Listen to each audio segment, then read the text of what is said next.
Stroke यानी paralysis होने के बाद हमारी क्वालिटी ऑफ लाइफ कम हो जाती है। इमोशनल टर्बुलेंस बना रहता है, रिकवरी स्लो होती है और हीलिंग अच्छे से नहीं हो पाती है। इससे पेशेंट बहुत परेशान होते हैं। नमस्कार दोस्तों, मैं डॉक्टर इंदु आप सभी का स्वागत करती हूँ हमारे चैनल पर। आज हम बात करेंगे कुछ ऐसे फॉर्मेटिव मेथड्स की जो हमारी रिकवरी में बहुत हेल्प करता है।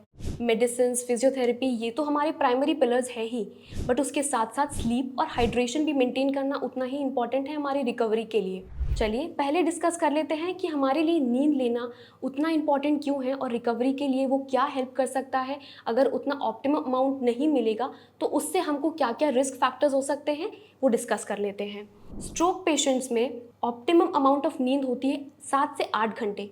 उतना लेना चाहिए जो हमारी ब्रेन हीलिंग को बढ़ाने के साथ साथ नए न्यूरल पाथवेज और न्यूरल कनेक्शंस बनाने के काम आता है, जिसे हम न्यूरोप्लास्टिसिटी बोलते हैं। इसके अलावा अच्छी नींद हमेशा मूड एनलाइटन करने के काम आती है। अगर हमारा मूड हमेशा अच्छा रहेगा, थोड़ा सा ब्राइटन अप रहेगा, तो हमारे रिहैबिलिटेटिव प्रोसेस में भी वो हेल्प करेगा, जिससे हमारी इंडिपेंडेंस बढ़ी रहेगी और हम फिजिकल एक्टिविटी ईजिली कर पाएंगे। अच्छी नींद लेना आपकी इमोशनल और मेंटल स्टेबिलिटी के लिए भी उतना ही इंपॉर्टेंट है।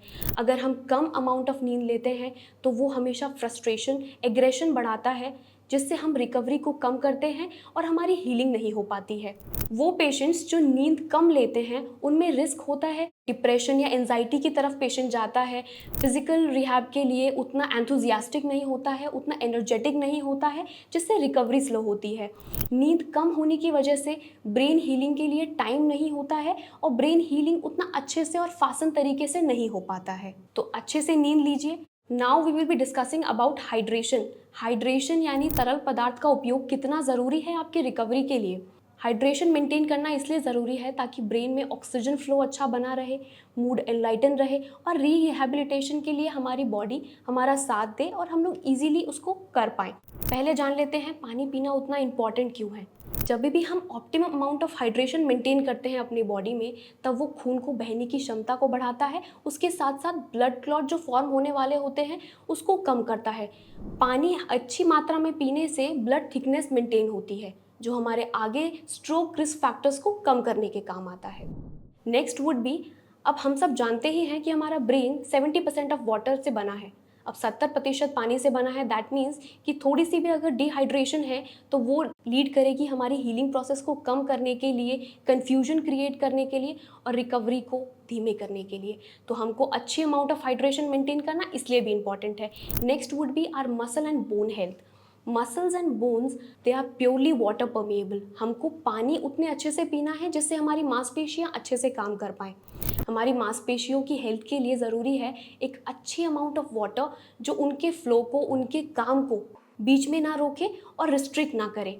आपने बहुत बार सुना होगा कि स्ट्रोक पेशेंट्स को मसल क्रैम्प्स की कंप्लेन होती है। मसल क्रैम्प्स क्यों होते हैं? डिहाइड्रेशन।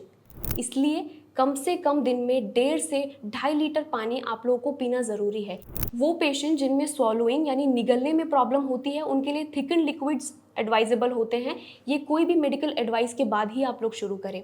अगर आप अच्छे से पानी नहीं पीते हैं तो उसके रिस्क फैक्टर्स भी हो सकते हैं। आप लोग कोई भी इन्फेक्शन कैच कर सकते हैं। उसके अलावा ब्लड क्लॉट्स बन सकते हैं, जो कि दूसरे स्ट्रोक का कारण बन सकते हैं और बार बार स्ट्रोक आने से हमारी हीलिंग प्रोसेस कम हो जाती है और उतना अच्छे से रिकवर हम लोग नहीं कर पाते हैं।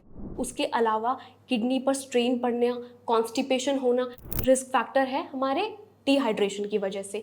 तो दोस्तों, जैसे आप लोगों को पता है कि मेडिसिन, फिजियोथेरेपी के अलावा भी हमारे पास ऐसे फंडामेंटल पिलर्स हैं जो हमारी रिकवरी में हेल्प करेंगे, वो है स्लीप और हाइड्रेशन। मैं उम्मीद करती हूँ सब पेशेंट्स और उनके केयर गिवर्स से वो इन 2 चीज़ों के ऊपर भी उतना ही ध्यान देंगे जितना मेडिसिन और फिजियोथेरेपी के ऊपर ध्यान देते हैं। मिलते हैं अगली वीडियो में। तब तक के लिए आप लोग ध्यान रखिए, स्वस्थ रहिए और अच्छे से एक्सरसाइज करिए। नमस्कार।